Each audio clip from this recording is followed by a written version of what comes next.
Muy bien. Entonces, aquí un poco vamos a retomar unos aspectos del día de miércoles, ¿no? Hubo varias preguntas sobre el tema de los reservorios y hablamos mucho del dimensionamiento, pero de pronto no hablamos mucho de los detalles ahí de cómo construir reservorios, ¿no? Para muchos eso va a ser viejas noticias, pero igual, se sigue viendo en campo con mucha frecuencia algunos errores. Entonces, en los reservorios, sin importar el material de que esos están hechos, no importa que sea plástico, cemento, ferrocemento, otros materiales más novedosos ahí, esos aspectos críticos, ¿no? Necesitamos un desagüe en el tanque, necesitamos una forma de vaciar este tanque lo más rápido posible y vaciarlo por completo, ¿no? Es sumamente común, se ve tanques donde el desagüe está ubicado unos 5 centímetros arriba del piso del tanque. Y luego uno termina con trapos, uno termina con baldes, uno termina con lo que sea, intentando secar este tanque. Pero como usuario del sistema, es un tremendo dolor de cabeza. Entonces, siempre que sea posible, en cuanto a los tanques hechos de mampostería, de otros materiales de fundición, hacer el piso del tanque con un poco de inclinación, ¿no? Asegurar que todo el agua se puede vaciar a través de este desagüe. Y lo mismo, que el rebose esté ahí, está a una altura donde no vamos a estar de pronto generando fugas en el tanque, ¿no? Que no vamos a estar ahí generando ya filtración en el espacio entre la pared y así la tapa superior. Y que ambos, ¿no? Imaginamos un rebose, cuando ya esté rebosando, puede ser con todo el caudal de entrada al tanque. El desagüe, aún más.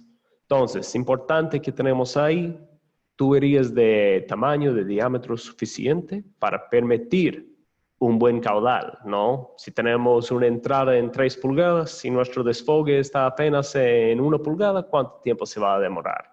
Lo mismo para el rebose, ¿no? Tiene que ser más grande el rebose, de hecho, que la entrada, porque ahí no va a tener ninguna presión empujando el agua, ¿no?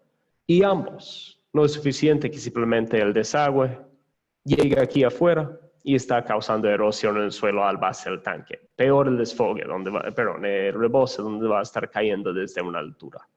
Entonces, necesitamos que esos dos tuberías están conectados para que se puedan llevar el agua a una distancia segura desde el tanque, para que no estamos causando ninguna erosión ni ningún mal aspecto, ¿no? Charcos por ahí al pie del tanque.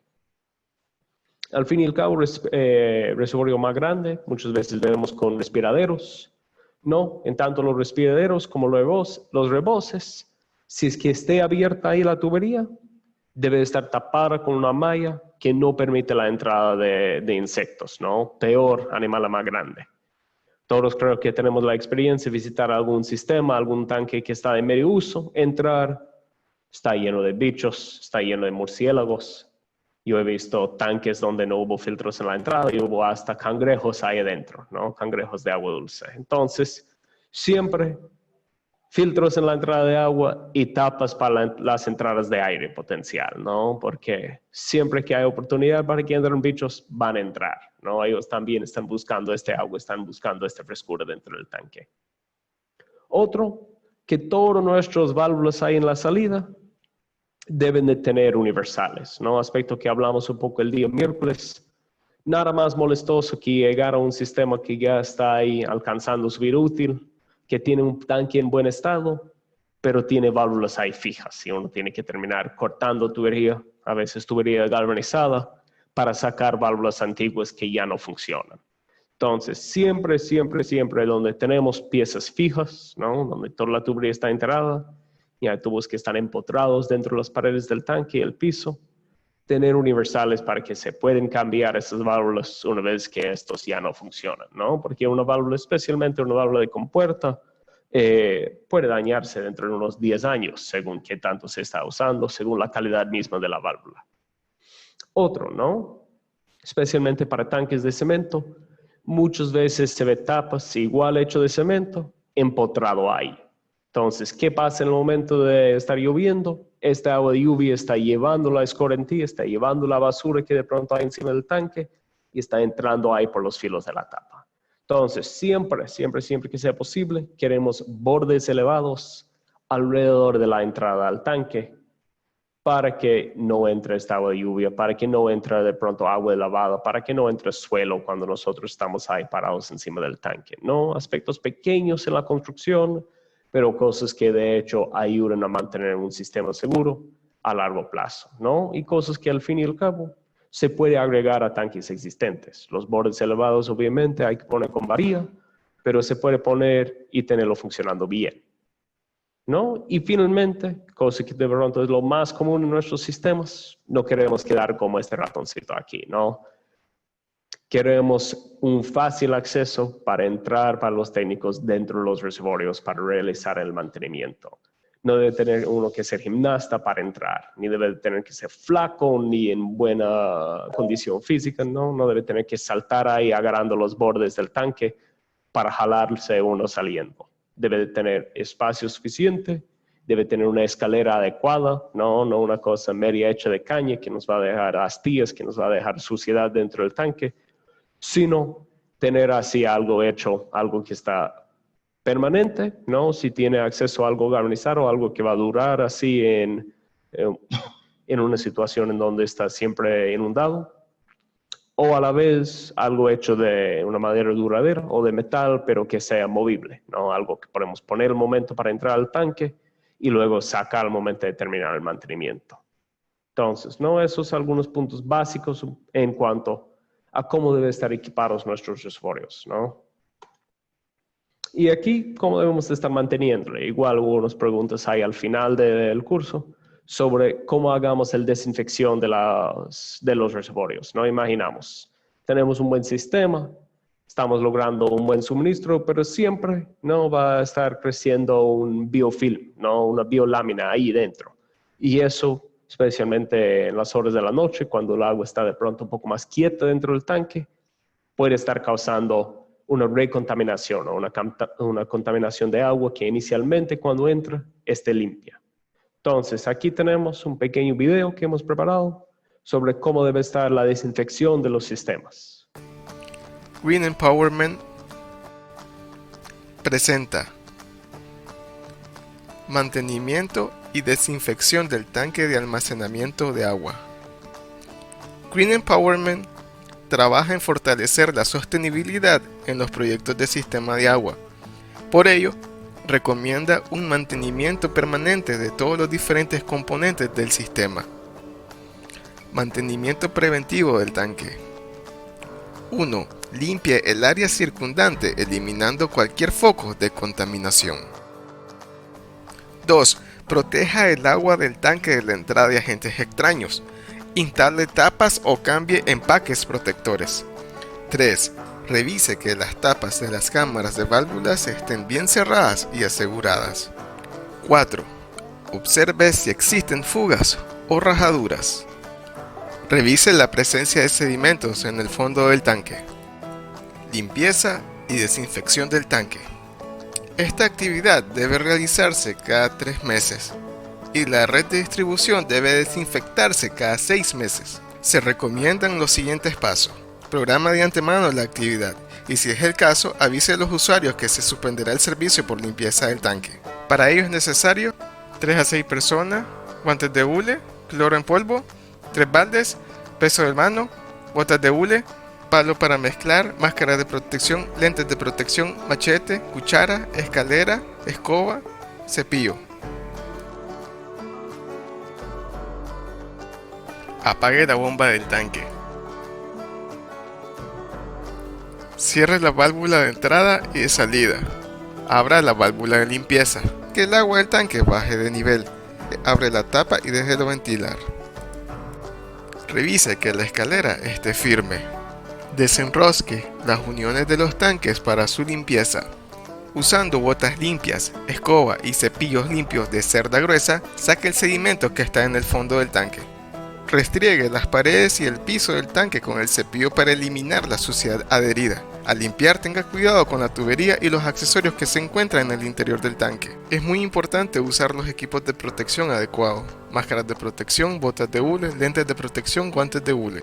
Usando cloro en polvo, disuelva 4 cucharadas de cloro en un balde de 20 litros. Puede preparar más de un balde de solución de cloro si es necesario.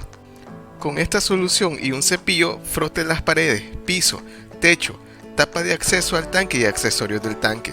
Para eliminar el cloro, use una manguera a presión conectada a la entrada del tanque o un balde para la limpieza del tanque. Rellene el tanque. Cuando el nivel de agua del tanque esté por la mitad, prepare la solución clorada usando la cantidad apropiada. Mezcle el cloro usando 1 libra a la vez en un balde de 20 litros. Con cuidado, agregue la solución al tanque poco a poco. Termine de llenar el tanque de almacenamiento de agua y deje la solución trabajar por 2 horas. Si no va a realizar una desinfección de la red de distribución, después de 2 horas, evacúe el tanque de almacenamiento de agua por la válvula de desagüe. Si va a realizar la desinfección de la red de distribución, después de 2 horas, abra la válvula de salida del tanque. Simultáneamente, abra los grifos en todas las casas. Deje el agua clorada en la red de distribución durante 4 horas. Después de 4 horas, encienda la bomba para llenar los tanques de almacenamiento y continuar con el servicio de agua. Cuando esté manipulando las válvulas, hágalo lentamente para evitar sobrepresiones. Recuerda, las válvulas de entrada, salida, limpieza y de paso directo deben cuidarse de la corrosión. Cuida los árboles y tendrás agua.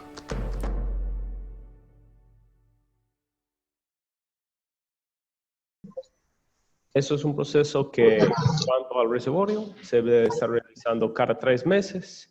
Y en cuanto a las líneas de distribución, debe ser cada 6 meses, ¿no? Hay un documento de desinfección de sistemas que ya está cargado así en la carpeta compartida de la unidad 3. Igual está en el sitio de Green Empowerment, en este mismo de herramientas, ¿no? De documentos. Hay toda esta tabla aquí a la izquierda que según la concentración del cloro en polvo o cloro en grano que está disponible en su zona, qué peso de cloro necesita según qué volumen de tanque, ¿no? Recordando que eso es una mezcla que tiene que dejar trabajando dentro del tanque durante 2 horas y dentro del sistema de distribución durante 4 horas. Entonces, eso significa, llenamos los tanques, lo dejamos sentado ahí con el mismo agua clorada, que todavía va a tener cloro libre más que suficiente ahí.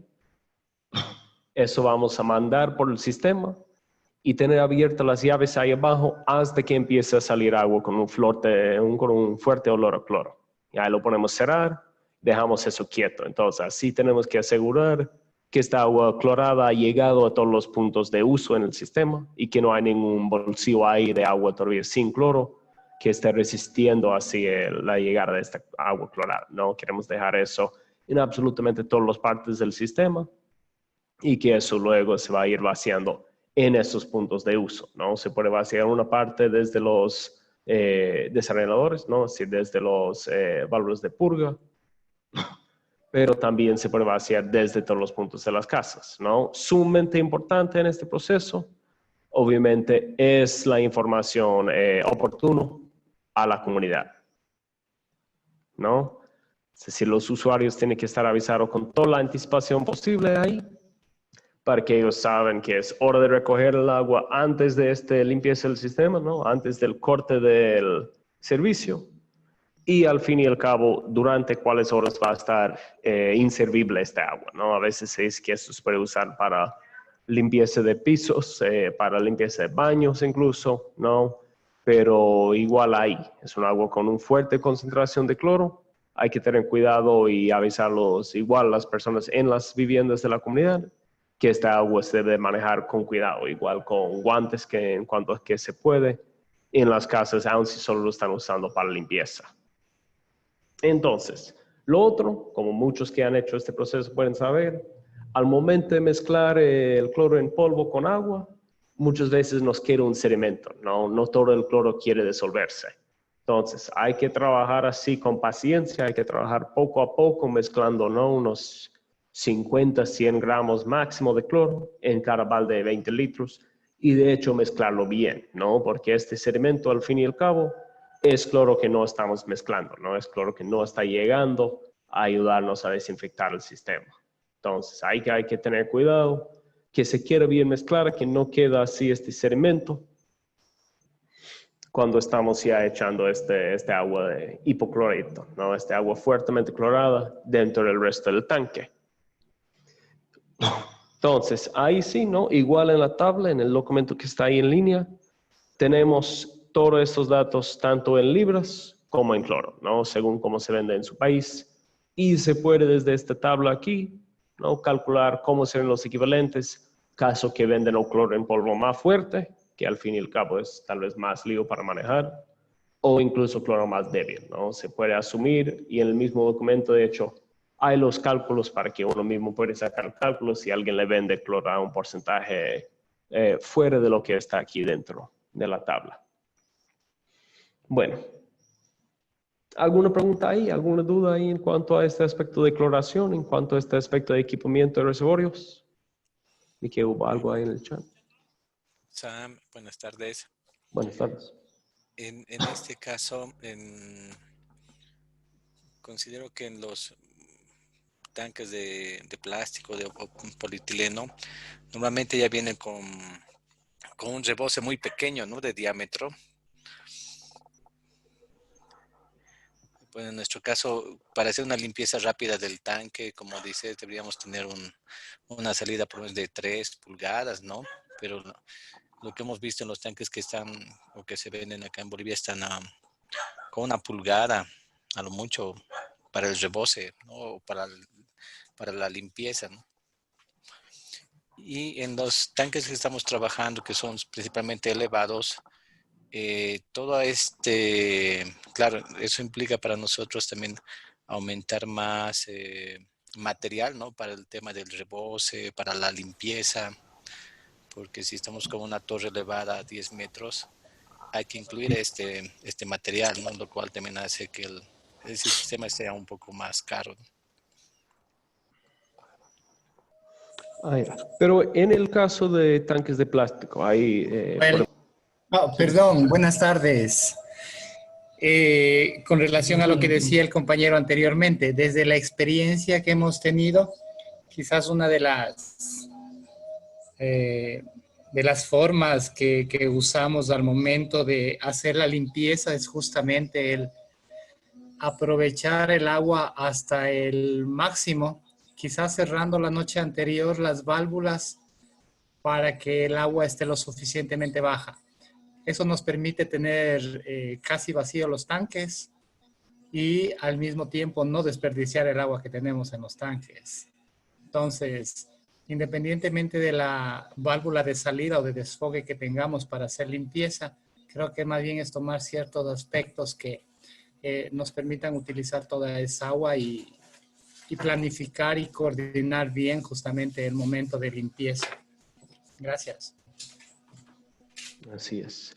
Y lo otro en algunos casos es la disponibilidad de pues, pasamuros de tanques, flanges o, ¿no? Llámalo lo que quieras en su país, pero para tanques de polietileno, ¿no? En muchos casos ya mayor de 1,5 pulgadas pueden ser difíciles de encontrar y creo que lo más grande que hay en el mercado es hasta 4 pulgadas, ¿no? Pero en muchos casos esos son difíciles de encontrar y en estos casos se puede usar un adaptor hembra y un adaptor macho y cortar como arandelas ahí para reforzarlo. Entonces, eso es algo que podemos compartir así, unas imágenes de cómo hacer este tipo de salida para un tanque de polietileno donde no están disponibles de pronto accesorios comerciales en mayores diámetros, ¿no? Como podría facilitar para tener un rebose de un tamaño adecuado.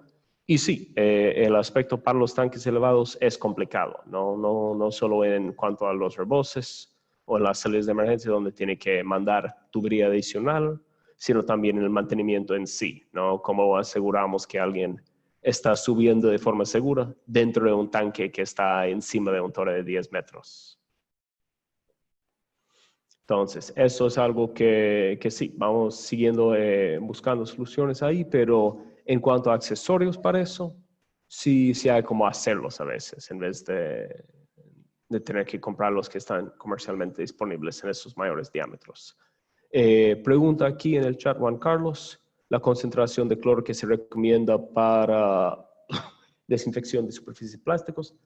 La concentración que recomendamos por el momento es lo mismo, ¿no? Si alguien tiene una experiencia distinta que podemos bajar así este contenido, tanto mejor. Pero como en ambos casos estamos restregando esta superficie de antemano, ¿no? Estamos intentando quitar así las partes que están adheridas a las superficies.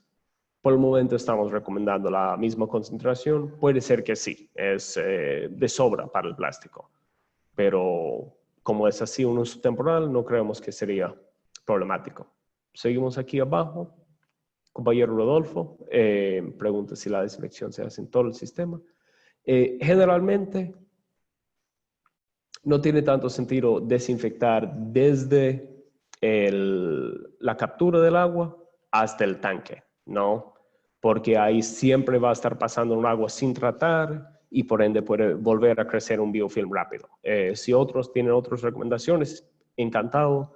Y seguramente en el próximo módulo, que se trata mucho de pozos, tendremos recomendaciones de en cuáles instancias debemos realizar una desinfección del pozo, además del primer momento.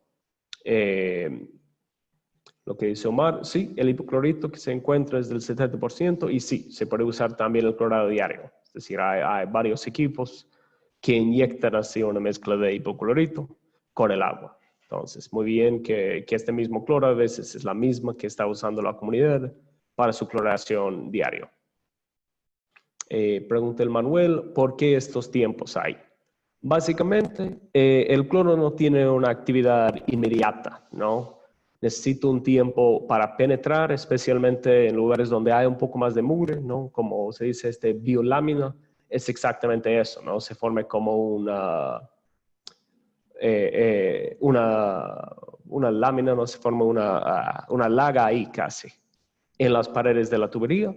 Entonces, para que pase ya estas primeras capas ahí y llegue a lo más profundo del cloro, necesitamos un tiempo para que pueda actuar el cloro y matar los bichos potencialmente dañinos que hay dentro de este material sólido, que hay dentro de esta suciedad en las líneas.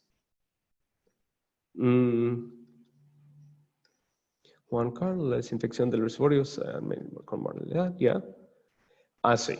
No, el ingreso del aire es verdad, ¿no? Al momento que vaciamos el sistema, sí, es muy de acuerdo que puede estar vaciando el sistema, puede estar causando daños, entonces, dos formas de hacerlo, ¿no? Uno sería de volver a hacer todo el trámite ahí, de volver a llenar el sistema paulatinamente, como se hizo en su primer momento de construcción.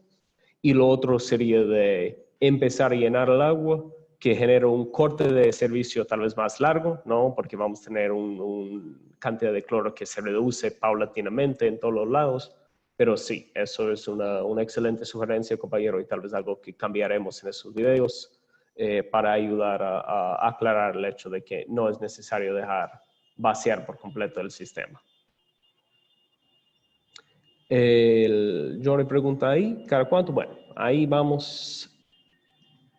Si se podría dejar más tiempo, se puede. El tema es que ahí se está generando un corte de servicio más largo, ¿no? Si los usuarios de su sistema están dispuestos a dejarlo ahí más tiempo, claro que se puede. Pero eso es como un tiempo mínimo que recomendamos. Tal vez en una primera limpieza, si no se ha limpiado desde hace años, habría que dejarle más tiempo o incluso repetirlo con una segunda vez para lograr una limpieza más completa.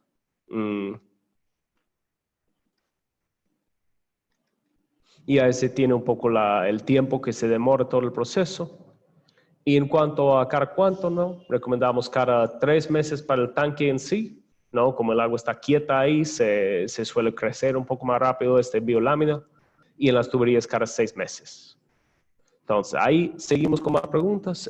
Siguen poniéndolo al chat y ahí vamos respondiéndolo más luego, ¿no? Pero aquí queremos pasar a una siguiente herramienta, que es un poco lo de presupuestos para sistemas o incluso para propuestas. No sé si ustedes recuerdan, quienes estuvieron presentes el día miércoles, EPANET nos permite este tipo de exportación de datos, ¿no? Uno se va aquí perdón que está todo en inglés, compañeros. Uno va aquí a informe, tabla, seleccionamos longitud y diámetro, así ordenado por diámetro, y nos genera esta tabla, ¿no? Nos genera una tabla según el diámetro interior de la tubería, todas las piezas de su longitud que hemos dibujado en el sistema. Entonces, con eso podemos rápidamente tener a la mano, después de nuestro diseño, las longitudes totales que necesitamos del sistema. Recordando que desde el EPANET mismo debemos de haber dibujado con un 10% adicional a lo que hemos medido con GPS. Si es con cinta ya, no es tan inexacto. Pero siempre pensando que aquí, para tener pérdidas conservadores, ¿no? Para estar estimando para el peor caso, queremos agregar este 10%. Entonces, ya que tenemos en mano toda esta lista de tuberías, estamos más o menos listos para generar un presupuesto del proyecto. Y ahí tenemos ya un nuevo juguete, una nueva herramienta que obviamente queremos toda la retroalimentación que ustedes nos pueden ofrecer sobre eso, ¿no? Sobre esta herramienta de cálculo de presupuestos para sistemas de agua. Entonces, vamos aquí. ¿No? Eso igual está en la carpeta compartida. Invitamos la retroalimentación de ustedes, pero aquí vemos el caso de Campo Cocha, ¿no? Todos los precios aquí son referenciales para el Ecuador, están en dólares estadounidenses, que es la moneda del Ecuador, pero claramente ustedes tendrían que generar sus propias referencias según sus condiciones en campo. ¿No? La primera tabla aquí es lo más básico, es la tubería, tanto para la deducción, es decir, para el suministro, desde la bomba o desde la captación por gravedad, hasta el tanque y desde el tanque todo el sistema de distribución, ¿no? Vamos en orden de diámetros. Aquí en Ecuador, el diámetro en milímetros, se vende tubería de PVC y se vende con unidades así ingleses, con pulgadas, lo que es la tubería de polietileno. Entonces, vamos así especificando los materiales que vamos a usar, sus presiones, ¿no? Con la unidad con que se suele comprar, ¿no? A la tabla no le importa. Lo importante aquí es el metraje que hemos medido y el costo por metro. Recordando que el tubo de PVC se vende en largos de 6 metros, que los rollos de tubería de polietileno vienen de 100 metros o incluso de 50 metros ya para diámetros mayores. Entonces, según nuestro proforma aquí, en el que hemos recortado esto, nuestras cotizaciones, vamos sacando el precio por metro. Solo de tubería, ¿no? Aquí no estamos incluyendo accesorios para unir, nada del estilo, únicamente la tubería. Generamos esta tabla de costos, aproximado siempre, y con un aspecto interesante, ¿no? Recordando que en el EPANET no es que hay una sola respuesta correcta. Hay varias formas de responderlo, según qué tan apretado o no es nuestro presupuesto. Entonces, hemos agregado aquí qué sería el costo adicional para, en vez de comprar toda esta tubería en 90 milímetros, ¿no? ¿Cuánto costaría más si compramos 375 metros de tubería en vez de 90 en 110? ¿No? Sabiendo que a veces, si nos sentimos poco confiados de pronto en la respuesta, podemos hacer aquí mismo la comparación económica, ¿no? De hecho, tengo $140 extra en el presupuesto, tal vez puedo comprar más tubería de 110 y así me siento más cómodo con los caudales. Tal vez estoy apretado, incluso puedo usarlo al revés, ¿no? Se puede usar este mismo costo para generar cuántos ahorro comprando un diámetro menor. Aquí abajo, ¿no? Todos los demás componentes. Primero, las conexiones domiciliarias. Como hablamos así el otro día, la mayoría de los países estamos usando así collarines fijas, ¿no? Estamos usando medidores, ojalá en la mayoría de los sistemas, si no todos, ¿no? Un aspecto que ayuda bastante en cuanto al manejo comunitario, cuando podemos alcanzarlo con el presupuesto. Pero pongamos ya un costo aproximado, ¿no? Desde el collarín hasta la llave dentro de la casa, si eso es algo que se incluye en el proyecto, ¿no? Tenemos un costo unitario así que podemos usar como referencia. A sabiendas que habrá casos donde se nos va un poco más de, tal vez de tubería para la conexión, o donde de pronto hay alguna dificultad, necesitamos un codo adicional, cosas así. Pero la idea de que queremos tener todo lo más exacto posible. De ahí, costos unitarios igual, muy generalizados para el caso ecuatoriano, pero el costo de implementar los filtros que estamos usando aquí, el tipo de clorador, el tipo de captaciones y la overgauge que estamos realizando. Este sistema no incluye ninguna bomba ni accesorios, obviamente, pero podemos ir pensando en eso. Los puentes, ¿no? Los pasos elevados que íbamos viendo y su costo más o menos unitario.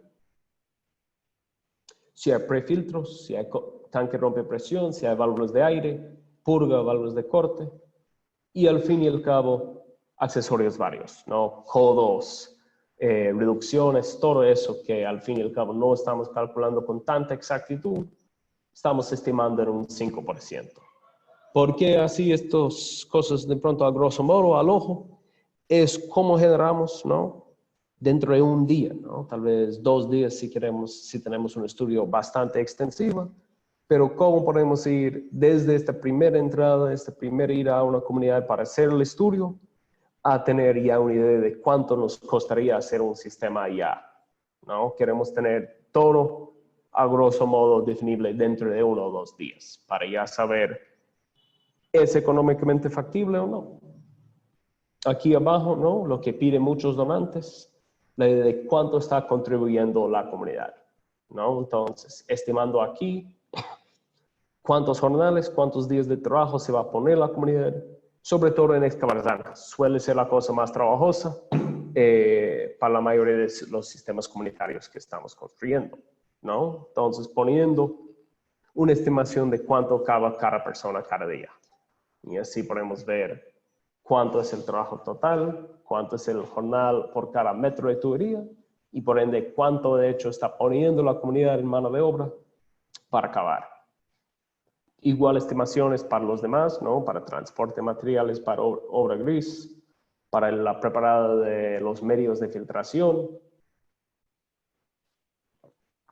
para la compra o la dedicación de terrenos, para la conservación de fuentes. Si es que tiene infraestructura existente, ¿no? Contar lo que ya ha invertido la comunidad en eso. En el caso de Campo Cocho, ¿no? Lo que no vimos, pero es un tanque existente que la comunidad mismo ha pagado. Entonces, podemos poner el valor inicial, podemos poner un valor ya un poco devaluado, o se puede poner un equivalente, cuánto costaría poner un nuevo tanque de este volumen, ¿no? Todos son, al fin y al cabo, decisiones que se hace la persona diseñando así la propuesta. Pero la idea aquí es que generamos ya una contraparte a la comunidad, generamos un costo de accesorios, generamos un costo de tubería y generamos un costo de supervisión y mano de obra calificada. Y con eso, ¿no? A forma muy generalizada, tenemos ahí ya un presupuesto total del sistema, ¿no? El costo total, cuánto está contribuyendo la comunidad,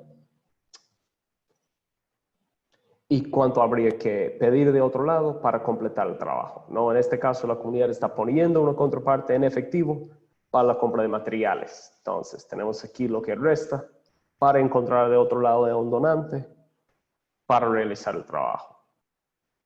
Entonces, la herramienta está ahí en la carpeta compartida. ¿Alguna pregunta, alguna duda ahí sobre esta herramienta? Bueno, Samuel, una consulta, tal vez no tanto a la herramienta, sino al tema del presupuesto como tal, ¿no? Por ejemplo, veía ahí lo que tú colocabas, que hay válvulas de purga, válvulas de aire, y no sé si, ¿cómo determinamos nosotros? Entendemos que, bueno, los que no somos del área no sabríamos dónde colocar esas válvulas, por ejemplo. Por supuesto. No, básicamente la idea de una válvula de corte, hablamos el día miércoles, ¿no? Que hay varias decisiones, ¿no? Que sea por la longitud de tubería, si sea donde ya dividen ramales, y en sistemas incluso pequeños de fácil acceso al tanque pueden ser innecesarios, ¿no? Las válvulas de purga, podemos hablar un poco en el caso de San Antonio, pero básicamente queremos en todos los lugares donde nos van a concentrar sedimentos en el sistema. Entonces, en todas las hamacas, si es que tenemos hamacas en el sistema, y si no, ver un punto, el único punto más bajo, donde de hecho podemos confiar que al momento de abrir eso, la fuerza del agua que viene desde los demás puntos del sistema nos va a lavar lo que hay de sedimento ahí adentro. Entonces, eso es un poco según terreno. En lugares muy planos, a veces no hay ningún buen lugar para poner una válvula de purga, y eso de hecho requiere excavar una zanja o un canal adicional con caída para tener cómo purgar el sistema, que a veces ni eso resulta factible. Entonces, habría que ver según la situación, pero básicamente una válvula de purga queremos en cualquier punto bajo donde van a concentrar los sedimentos y donde tenemos un lugar a donde se puede escapar esta agua de forma segura, ¿no? Si al momento de abrir la válvula de purga se le va a generar un charco gigantesco en la comunidad, no tiene sentido la válvula de purga, ¿no? Y a veces sí, simplemente tenemos que aceptar el hecho de que no hay buenas ubicaciones, aunque en la mayoría de los sistemas sí hay suficiente caída por algún lado que no nos va a estancar esta agua si escogemos cuidadosamente la punta más baja, la punta donde cruza hacia algún estero o algún barranco, ahí podemos drenar el sistema. Y las válvulas de aire, básicamente queremos en los puntos altos, no es algo que hemos visto así en días anteriores, pero en puntos altos del sistema de distribución, donde nuestro perfil hidráulico llega a menos de estos 10 metros y donde no tenemos una conexión domiciliaria cercana, ¿no? Porque cuando hay una llave, ¿no? Si tenemos una casa encima de la loma, la llave es misma de la casa, nos sirven del mismo propósito que una válvula de aire.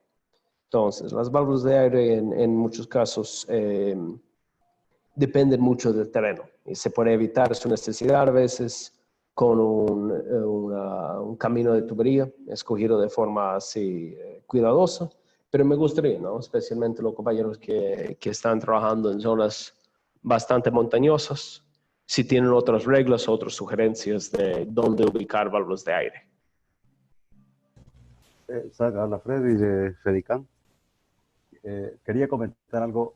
También las válvulas de aire en los sistemas por gravedad, por ejemplo, desde la fuente al tanque, suele suceder este problema cuando hay poco desnivel, porque es un sistema que va a salir hasta el tanque, o sea, no hay nada en el camino que pueda purgar el aire. Entonces, cuando hay desniveles muy bajos o sí, que no son tan fuertes, se tiende a acumular aire en la parte más alta o en la parte de la ladera, y esto tiene un impacto muy fuerte. A veces comprime tanto al paso, lo restringe, que no deja pasar el agua, pues. Ahí en este caso entonces se usan, digamos, válvulas de aire en la parte más alta, pero estoy refiriéndome de la fuente al tanque, lo que llamamos la línea de conducción. Ah, ya. Muy bien. Igual, ¿no? Eso sí es un aspecto que en los sistemas con mucha caída no suele ser tan problemático el aire, no suele ser que así con el paso del agua, con el uso regular del sistema, se va desapareciendo, pero sí, es algo muy común, pero también, ¿no? En cuanto a las líneas de conducción, ahí el tema es que hay una sola salida para el agua y por ende también para el aire, caso de no poner válvulas de aire.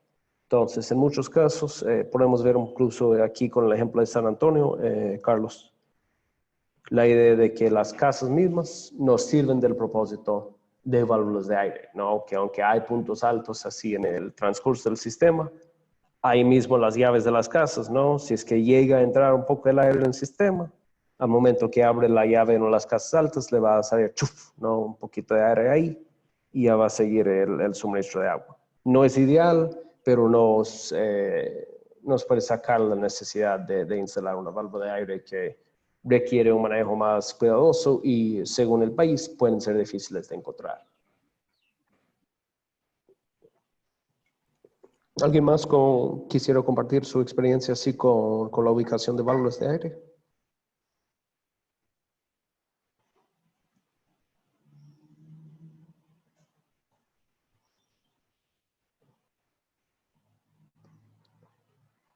No. Muy bien. En cuanto a las preguntas, tenemos aquí todavía un par sobre cloro, ¿no? Antes de avanzarnos ya a lo que es lo de San Antonio, ¿no? si los tanques son hechos de cemento, se deja ese mismo tiempo. Sí, exactamente. Aunque el video ahí es para el ejemplo de los tanques de plástico, los tiempos son iguales para tanques de cemento, habiendo siempre restregado las paredes de antemano, ¿no? Es decir, primero es esta limpieza del tanque antes de dejarlo lleno con el agua de clorada. Y pregunta Ciro, sí, es decir, efectivamente, aún en los sistemas clorados es necesario realizar este proceso, ¿no? En los sistemas que no están usando cloro, de pronto incluso sería recomendable hacerlo con mayor frecuencia, ¿no? Pero si ya no están usando cloro, habría que preguntar si no es un tema de rechazo por parte de la comunidad el uso del cloro como herramienta. Y ahí puede ser que no es factible su uso ni para la desinfección. Entonces, eso sí habría que ver si se puede convencer a la comunidad de la necesidad de la desinfección de sistemas. Te iba a preguntar si es el cloro el único componente que se utiliza para desinfectar tanques. Pues basada en mi ignorancia más que otra cosa, es saber si has escuchado hablar del NSM, que es con el cual se está se está potabilizando agua para el consumo en muchas comunidades, especialmente en África, que precisamente como que ayudan mucho para el tema de la malaria y todo ese tema. Entonces quería preguntarte al respecto. Yo personalmente no tengo conocimiento del NSM. ¿Alguien más? ¿Es igual? ¿Viene en líquido? ¿Viene en polvo? ¿Cómo es la presentación ahí del NSM? Viene en líquido, Okay. pero también, o sea, también viene para preparar, creo que también lo venden en polvo. De todas maneras, al chat del WhatsApp les mando como una parte de eso para que lo veas. Excelente, por favor, mándelo al chat o incluso súbele ahí al foro para que podamos estar ahí con respuestas tal vez a más largo plazo, ¿no? Con la idea de que eso es algo que de pronto va a ser una conversa que sigue. Ya. Hay unas preguntas más, ¿no? Tenemos Gilberto que menciona, sí, la idea de poner un tubo de menor diámetro abierto como respiradero, ¿no? Eso especialmente justo antes o justo a la salida del reservorio, ¿no? Un tubo cuya altura sea mayor así al nivel máximo del reservorio, para que ahí mismo no se forme un bloqueo, un tapón de aire en la salida de los tanques, ¿no? Y permite el aire salir tranquilamente. Y al igual que los respiraderos, este snorkel, ¿no? Este respiradero de la línea, debe ir tapado con una malla que prohíbe que está entrando cualquier basura ahí dentro de la tubería. Pero eso sí, se puede poner. El tema es que en la línea de distribución, ¿no? Para poner una tubería así arriba, tiene que ser de diámetro suficiente para permitir acumular el aire ahí adentro, ¿no? Eso, en vez de una válvula de aire que básicamente es solo un pequeño flote de plástico, ¿no? Que sube cuando hay aire en el sistema. Eso es la idea de poner un collarín, ¿no? Puede ser de mayor diámetro, puede ser de 1 pulgada, 1,5, y un largo de tubo con una tapa que al fin y al cabo se acumula el aire ahí adentro, ¿no? El aire quiere llegar a este punto más alto, entonces sube ahí dentro del tubo y se va comprimiendo ahí. Entonces, al igual, solo requiere que la persona a cargo del sistema está pasando por ahí para zafar este tapón ahí y dejar escapar el aire con frecuencia, ¿no? Con cada frecuencia que sea necesario. Bien. Bueno, ¿no? Me paran si alguien quiere tomar la explicación desde su punto ahí. No, veamos. Buenas. Buenas, ¿cómo está? Es que tengo una duda ahí con el factor de multiplicación, porque se me confunde de dónde es que sale. Exacto. Entonces, hay primero, ¿no?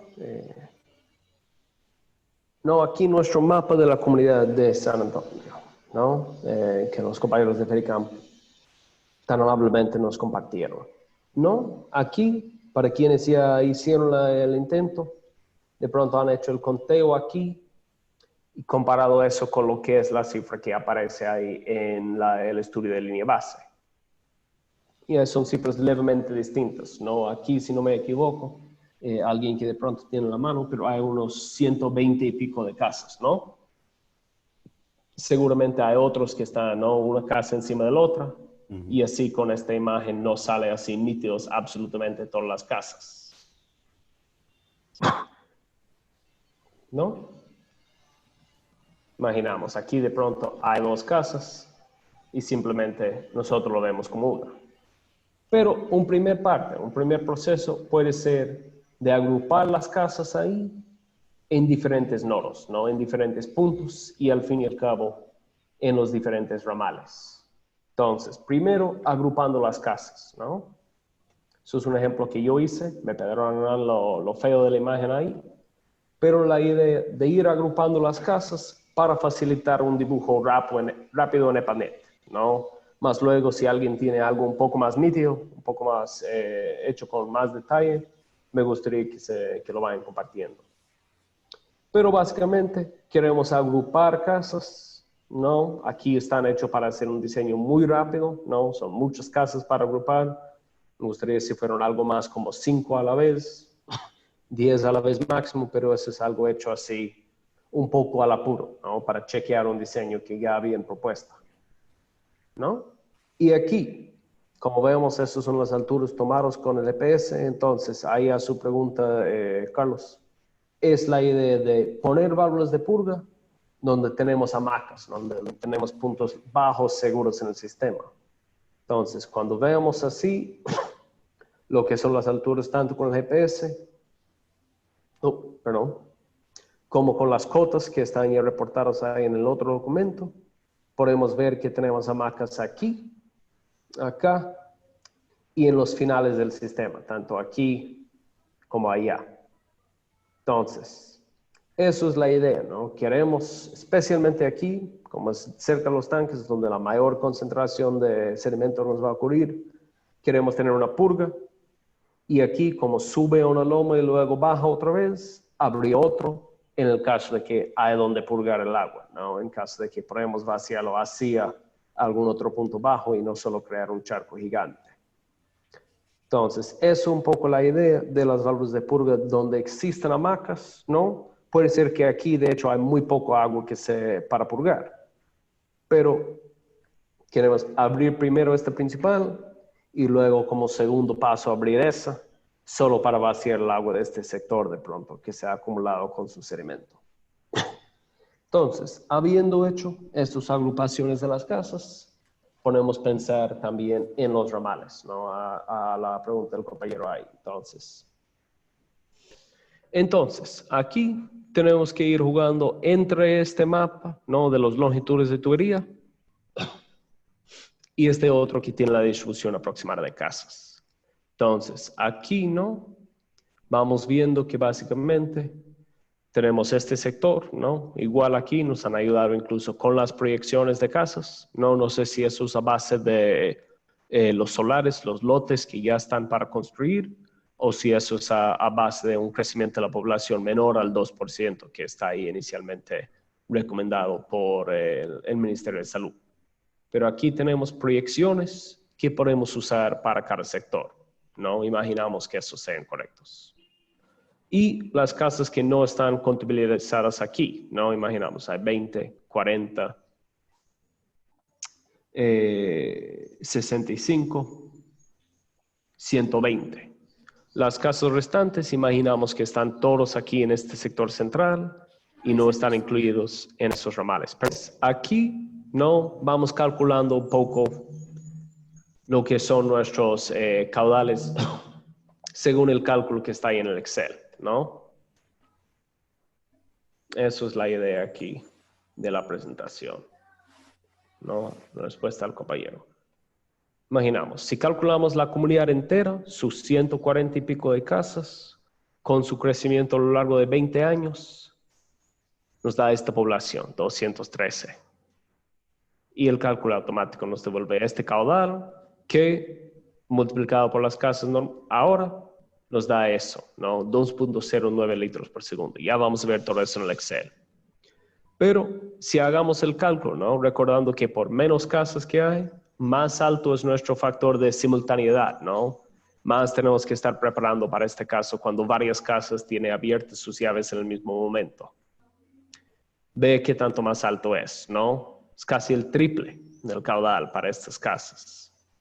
Y para el caudal mayor, ¿no? Para este caudal que está en el lado inferior izquierdo del diagrama, ¿no? Tenemos un valor así intermedio, ¿no? Y el valor total para el ramal ahí de 1.38. Entonces, ya se ve, no estamos contabilizando todas las casas, pero solo estos dos ramales menores que están en la inferior derecha y esto a la inferior izquierda ya son casi vez y medio el caudal total. Entonces, ya nos estamos enterando de que de pronto no podemos diseñar este sistema como una sola, ¿no? No podemos solo hacer el cálculo del Excel pensando en un solo sistema. Entonces, vamos aquí a la herramienta de cálculo. Entonces, aquí primero el caso de Toro, ¿no? Si estamos calculando la comunidad como una sola. Imaginamos 143 casas el día de hoy.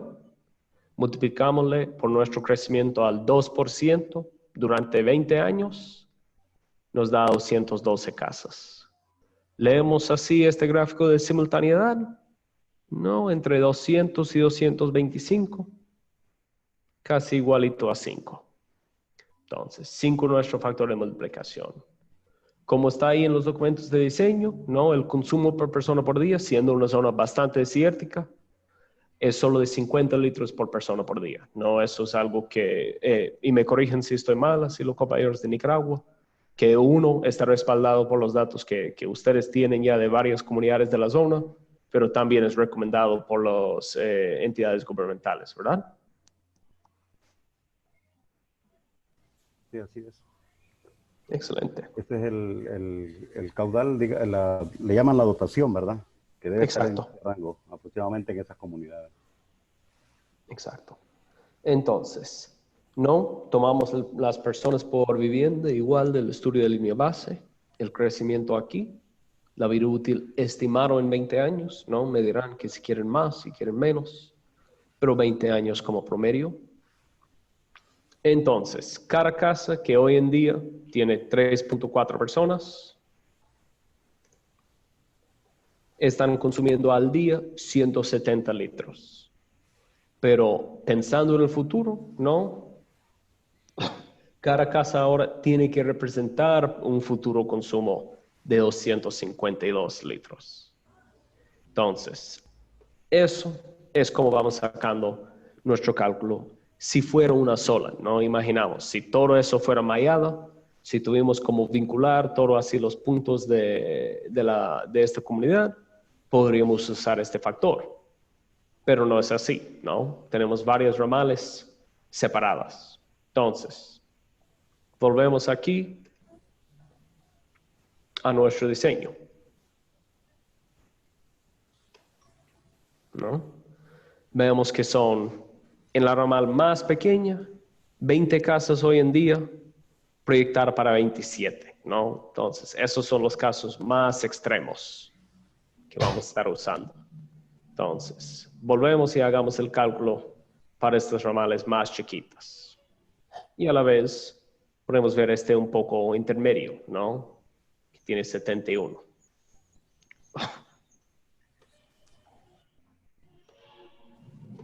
Damos vuelta a nuestros cálculos. Entonces, los chiquitos, estamos estimando para 27 casos nomás en el futuro. No vamos a pelear ahí con el crecimiento, vamos a confiar en esta proyección. Y leemos, aquí en 27, nos da 14, ¿no? Entonces, nos hace el cálculo automáticamente y eso sería el consumo para cada casa actual. No, siempre pensando que estamos calculando aquí según viviendas actuales para luego dibujar en EPANET. Y finalmente, ¿no? ustedes que están viendo la pantalla, para 71 casas, ¿no? Para el último ramal ahí a la inferior izquierda, al sur. ¿Qué debe ser nuestro factor de multiplicación para 71 casas? ¿Qué es nuestro factor de simultaneidad? 8 más o menos. Exacto, ¿no? Entonces, 8 nos da un caudal de 0.23. 75, sí, hay más, ¿no? 8 y piquito. 0.23, 0.25. Ahí estamos. Entonces, ahí vamos calculando nuestro caudal de diseño para estos ramales, ¿no? Y eso podemos ir anotando en el mismo diagrama para ya integrar eso a EPANET, ¿no? Y podemos escoger valores intermedios o calcular así al nivel individual para todos los ramales. Entonces, eso un poco es un asunto de cuánto tiempo uno quiere invertir, qué tan exacto quiere ser en cuanto a este cálculo, ¿no? Entonces, por eso, veamos, ¿no? Que estos caudales, estos flujos que tiene que aguantar nuestras tuberías, son mucho mayor a lo que hubiéramos sacado pensando en todo el sistema como una sola. Entonces, y usando este diagrama, ¿no?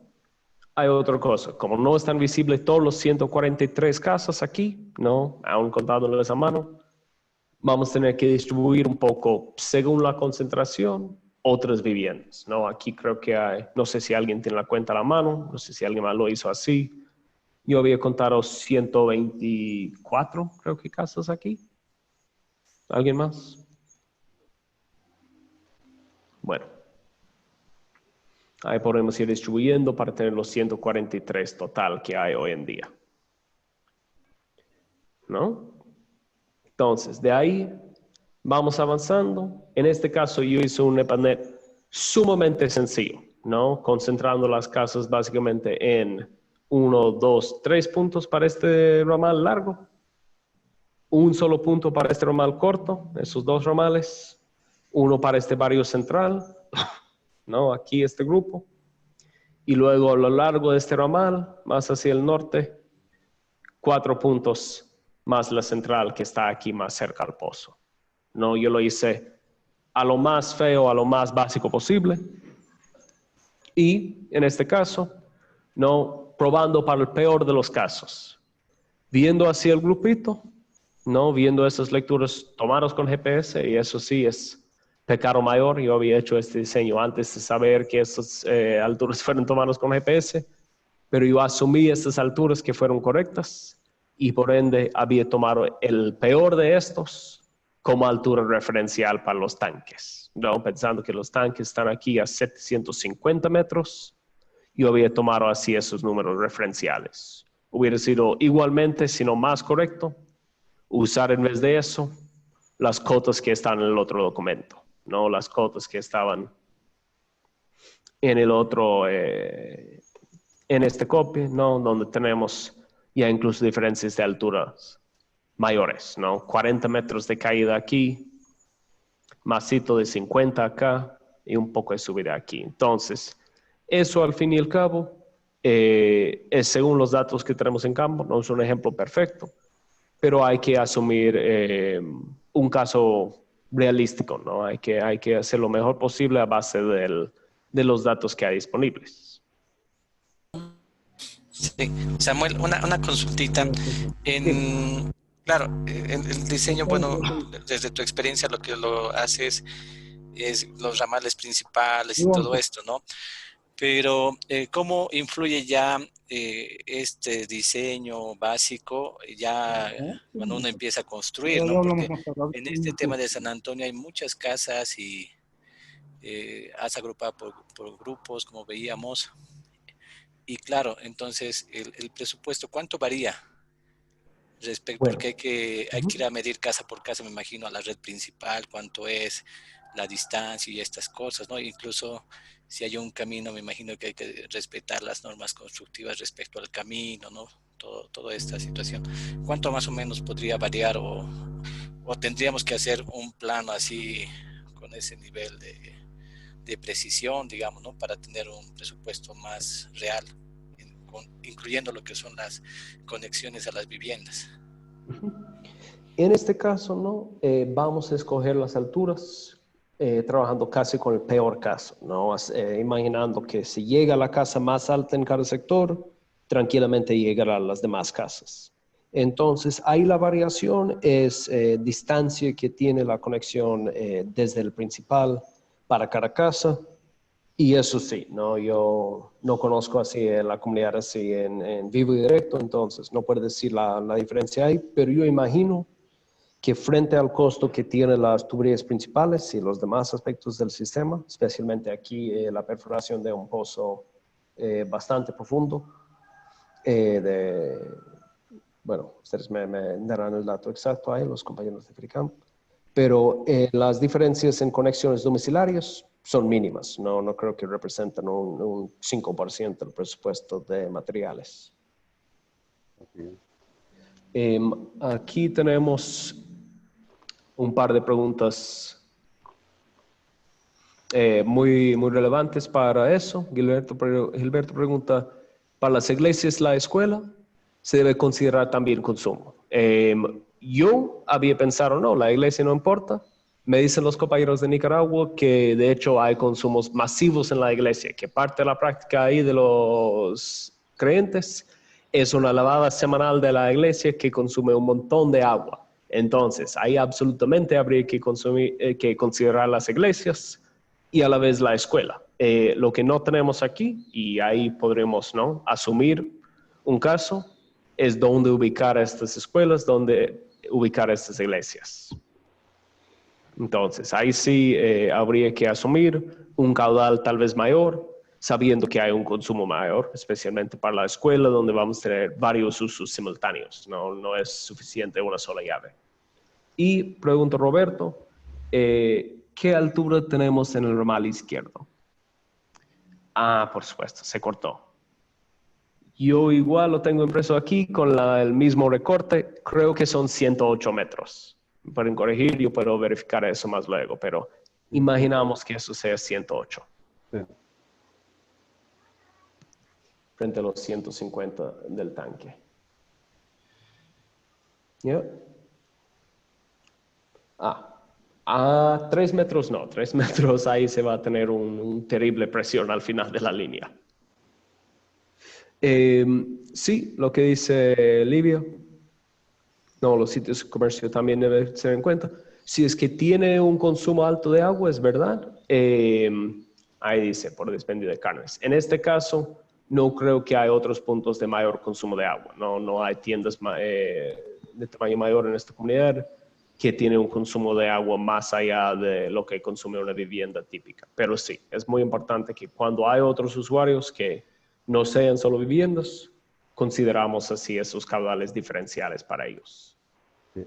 Samuel, en este caso esta comunidad es relativamente rural, o sea, no hay, digamos, lugares donde se pueda consumir mucho agua. Es diferente a una comunidad vecina porque que está a la orilla de la carretera panamericana, que esta tiene fábricas de ladrillo, fábrica de rosquilla. Entonces, en ese caso de esa comunidad sí se consideran, digamos, esos gastos, pues, que se van a hacer.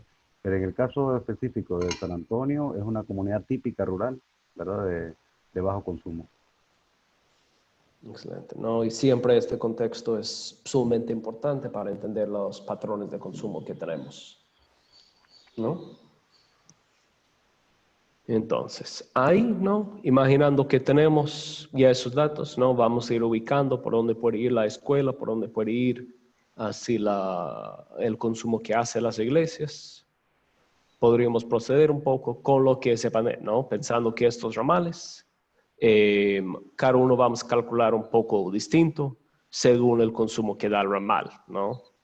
Pensando que así, ¿no? Para que llegue a la última casa aquí, tiene una influencia sumamente fuerte si hay 3 casas anteriores que están abriendo sus llaves simultáneamente. Y lo que dijo el compañero, ¿no? Que va a estar usando el EPANET ya otro programa para un diseño nuevo en su zona. Recomiendo mucho. Si vamos aquí al internet un momento. Me pagaron run. Este libro, ay, me está tapando. Siempre con las novedades del Zoom. Ya, aquí estamos, ¿no? Compartiremos igual el link con ustedes. Si están viendo ahora que se carga la página de Arnalik.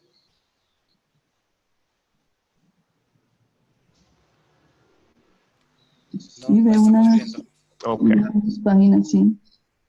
Entonces, si se va aquí a este sitio, ¿no? Es un ingeniero, creo que español, que tiene varios libros sobre diseños de sistema de agua, todos los cuales son bien didácticos, ¿no? Son bien paso por paso, no son muy pesados en cuanto a cálculos. Y yo he encontrado eso de EPANET bastante útil, ¿no? Para seguir con el paso. De pronto es un poco intensivo para sistemas pequeños, pero sí, tiene muchos detalles útiles y detalles que le ayudará a aprender cómo hacer el diseño, ¿no? Siempre con las disculpas del caso de que el EPANET no está diseñado exactamente para sistemas tan pequeños como las nuestras, ¿no? Estamos haciendo aproximaciones que aunque no son perfectos, sí nos guían así en el proceso.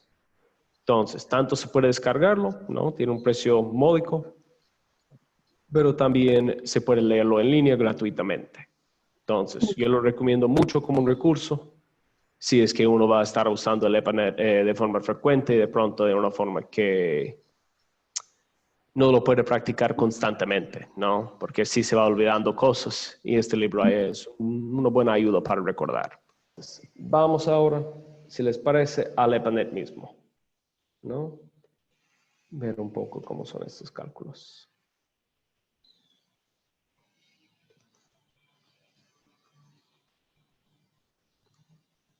Entonces,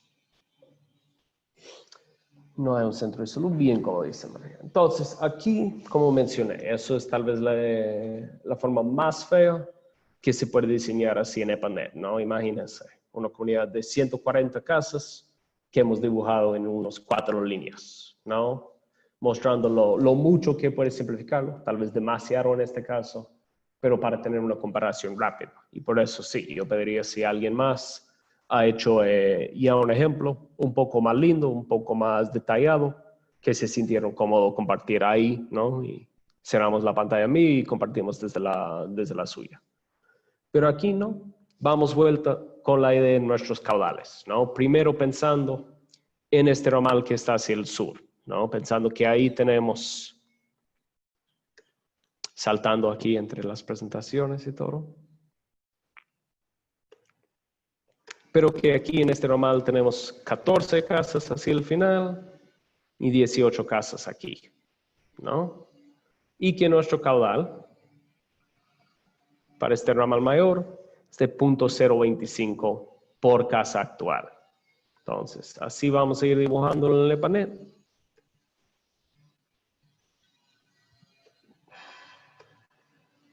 La idea de que los 14 casas aquí al final, ¿no? Ya lo hemos etiquetado para que no estamos olvidando luego cuántas casas hemos puesto, en el caso de querer cambiar ya el consumo base.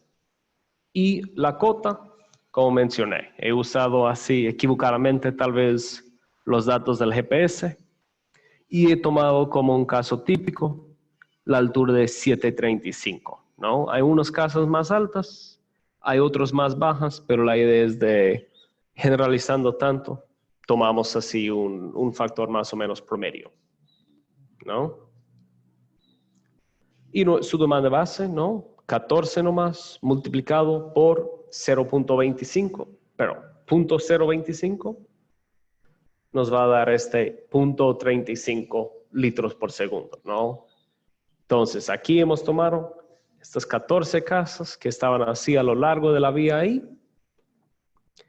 Y básicamente hemos tomado estas 14 casas aquí y hemos pretendido que absolutamente todos se ubiquen acá, al final de la línea, ¿no?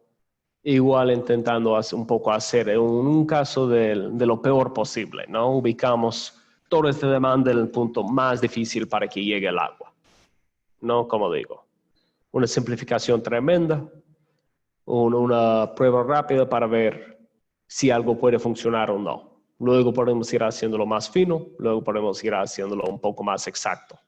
Pero eso es la idea.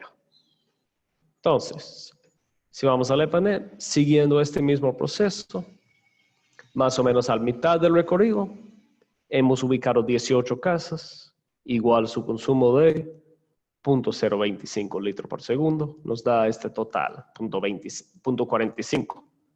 Y hemos tomado una cota aproximada, ¿no? Si nuestro tanque está aquí,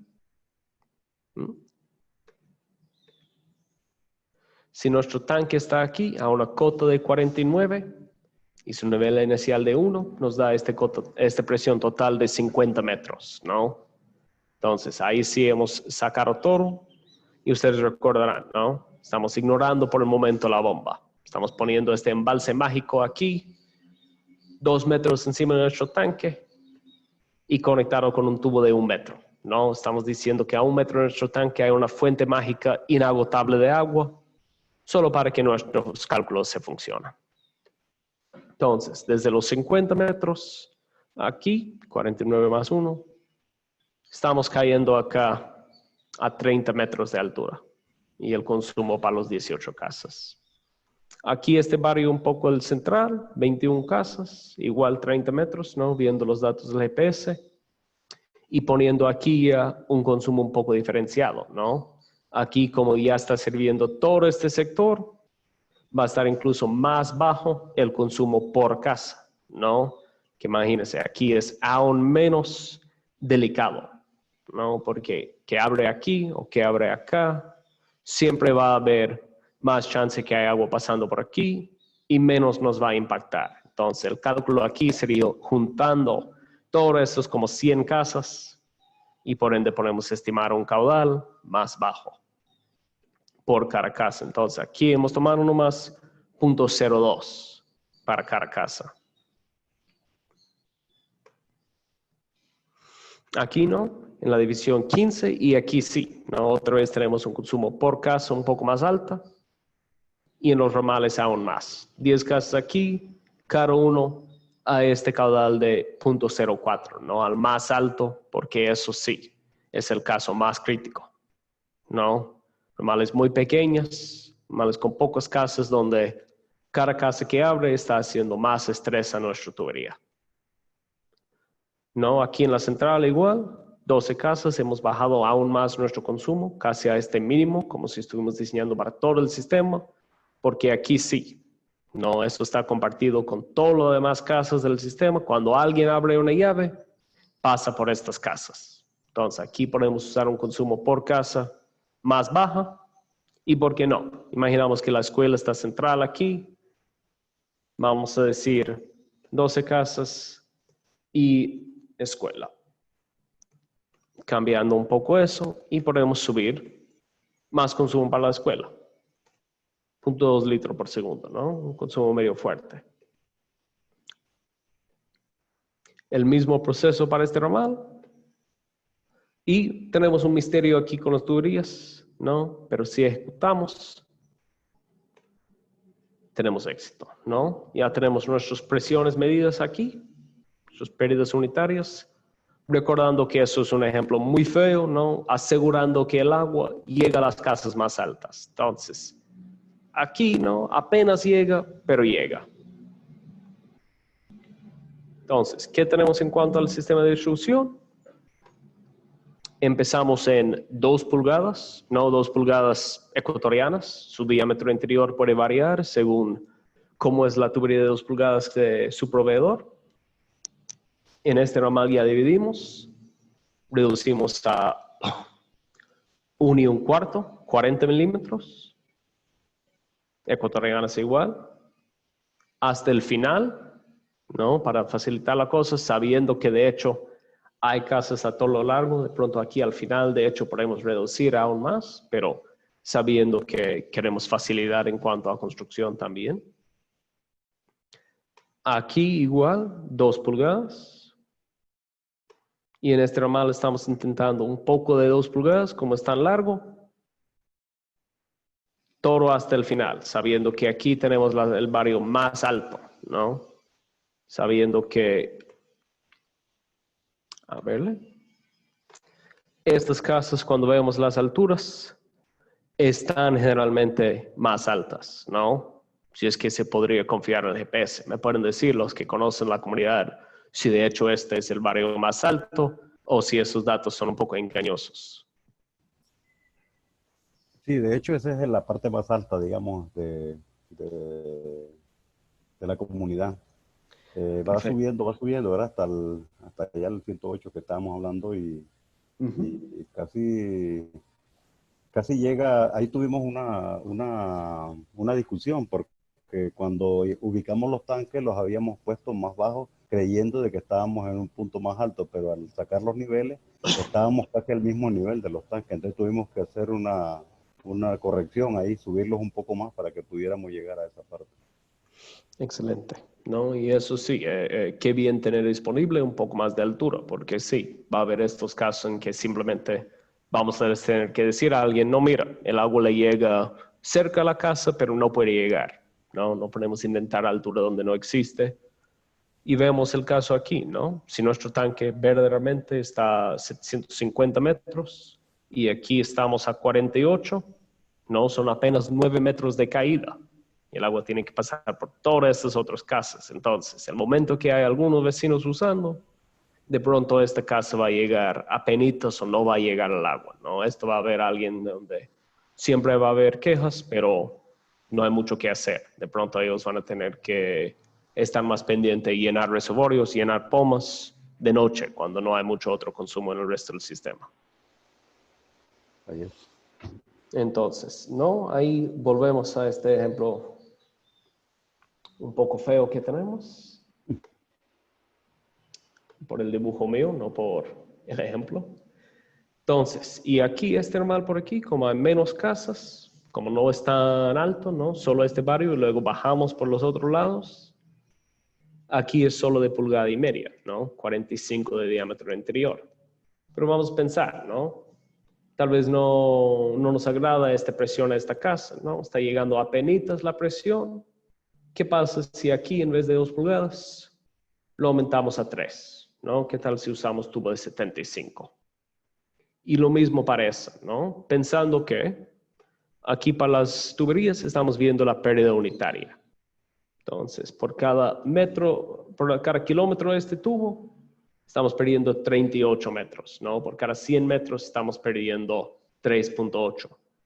Para un sistema de este porte es bastante, ¿no? Y podría valer la pena aumentar un poco la tubería. Entonces, ¿qué tal si aumentamos eso de 2 pulgadas a 3? Y aquí, igual, estamos perdiendo más o menos. ¿Qué pasa si lo aumentamos un poco? No sabiendo que aquí hay 200 más 243, póngase 450 metros, ¿no? No es el fin del mundo en cuanto a la cantidad de tubería. Entonces, ¿qué pasará? Vemos este peor caso, ¿no? A 1.44 metros de presión, con los cambios. Ahora de repente estamos en 9 metros, ¿no? No en la peor de las casas, ¿no? En la peor de las casas, cambiando la cota aquí a 41, estamos con solo 3 metros, pero estamos llegando mejor. Entonces, eso un poco es el proceso y se ve que ahora la pérdida aquí es más razonable, 1,5 metros nomás por cada 100 metros de tubería. Aquí es solo 0.8 metros, si de hecho de pronto aquí no es necesario, que de pronto podríamos ir con el mismo tubo de 58. Y todavía tenemos una presión agradable aquí. Entonces, eso un poco el proceso de jugar con un NEPA tal vez en un inicio muy feo y luego eso nos da una idea generalizada de cuánto necesitamos. Si estamos muy apretados en cuanto a presupuesto, podemos ir dibujando y de hecho viendo qué largo de esta tubería, ¿no? ¿Qué es el punto crítico en que llegamos con tubería de 2 pulgadas y cuándo ya podemos bajarlo a pulgada y media? Pero ojo, eso también requiere un buen conocer de dónde va a ser la construcción futura. Entonces, vale hacer, ¿no?, cierto nivel de detalle. Yo diría que eso es demasiado feo. De hecho, eso es un dibujo rápido que hice para chequear un diseño ya realizado, ¿no? Asegurar que sí nos iba a funcionar. pero tampoco vale, como mencionamos, dibujar cada casa. Simplemente no vale la pena, no vale el tiempo ahí porque el resultado va a ser muy similar a lo que se va a hacer agrupando 5 o 10 casas juntas. Bueno, ¿alguien quisiera compartir la solución suya? ¿Alguien tiene preguntas así específicas sobre este diseño aquí en el EPANET? También se puede, esa es una solución, digamos, importante que se puede jugar con el EPANET, el diámetro inicial para crear mayor presión, digamos, en la parte del resto de la tubería. Otra cosa es lo mismo que comentaba, ¿no? Si hubiera la posibilidad de subir un poco más el tanque, se puede valorar si subir el tanque o comprar la tubería. Ahí se puede hacer un juego, digamos, en el caso pues de cuestiones económicas, ¿verdad? Perfecto, La absolutamente. 3 pulgadas es más cara que la de 2, y entonces esas cosas se pueden hacer. Exacto. Entonces, donde tiene disponible más altura, ¿no? Donde hay más loma en que puede subirlo, tanto mejor, ¿no? El efecto es más inmediato. Entonces, veamos el ejemplo. Sí, por ejemplo, Aquí si lo estamos. subimos 10 metros más, por ejemplo, de altura, me puede evitar comprar la tubería de 3 pulgadas.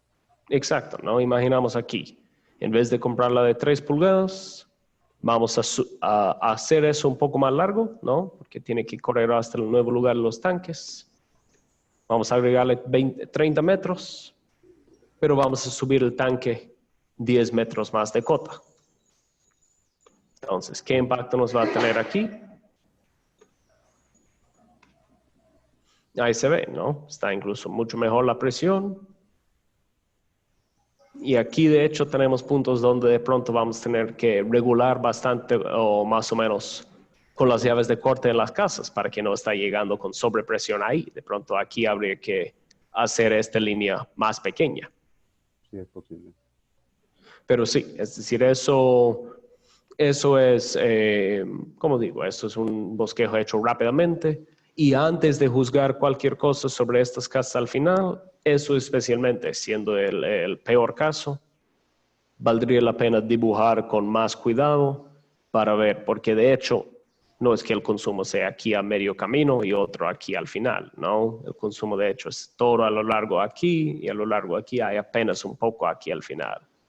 Entonces habría que volver ahí, especialmente en el ramal que nos está dando más problemas, a dibujar con más detalle, a dibujar con más cuidado y a ver, de hecho, si está necesario, algún cambio para tener mayor presión o no. Sí, Samuel, mira, nosotros estuvimos, bueno, no pudimos completar el ejercicio de San Antonio, pero estuvimos tomando como base lo que hicimos la anterior clase de Campo Cocha, puede ser, sí.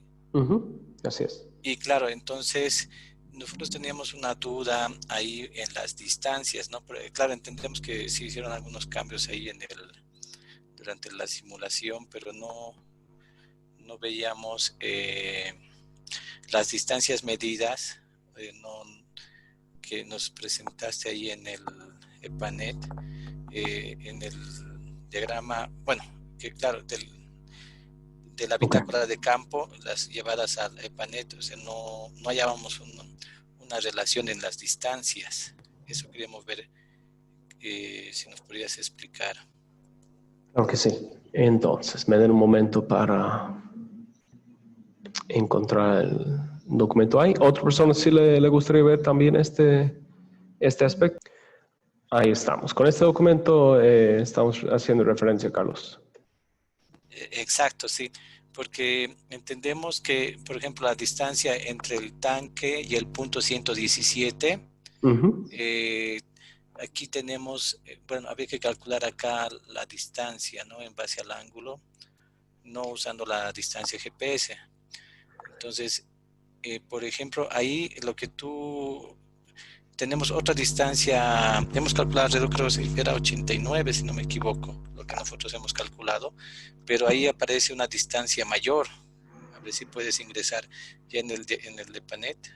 Sí.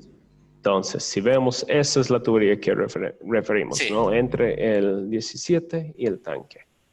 Y aquí estamos con 95, ¿no? ¿Y por qué eso? Exacto.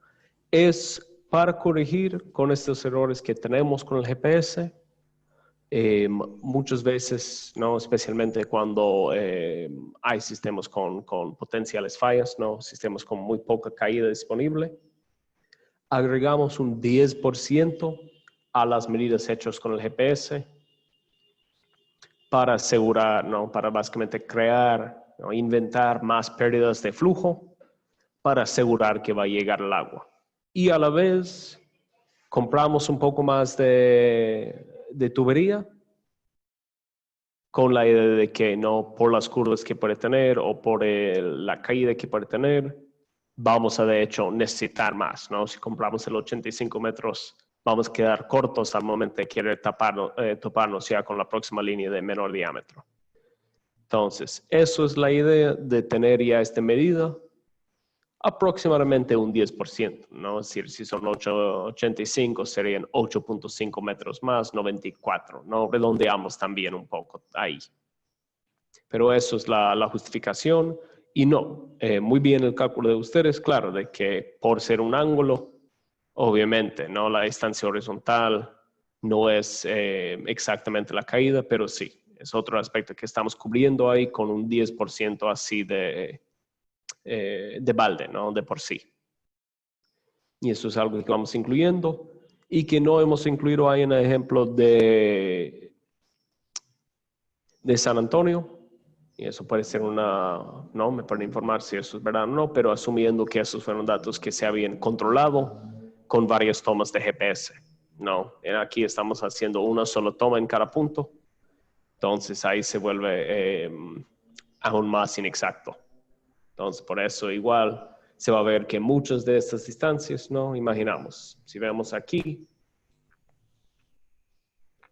de 117 a la entrada 1, son 180 metros según nuestra GPS, ¿verdad?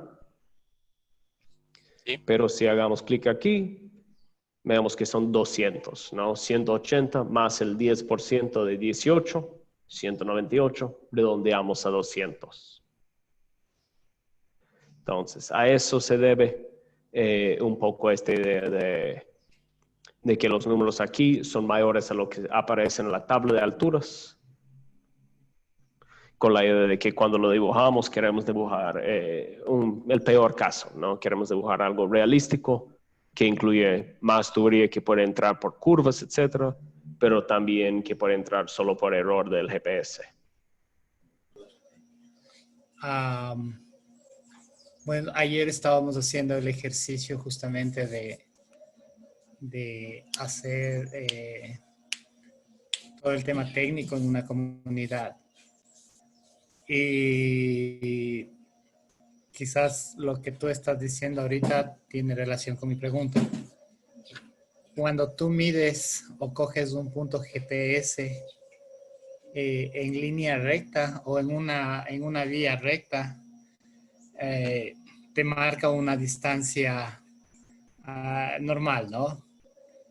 Pero cuando tú mides en una subida, en una pendiente fuerte, ¿cómo coge la medida el GPS en línea recta? No sé, porque se camina bastante, el compañero está lejos, pero tú ves la medida en el GPS y es como que recorres pocos metros.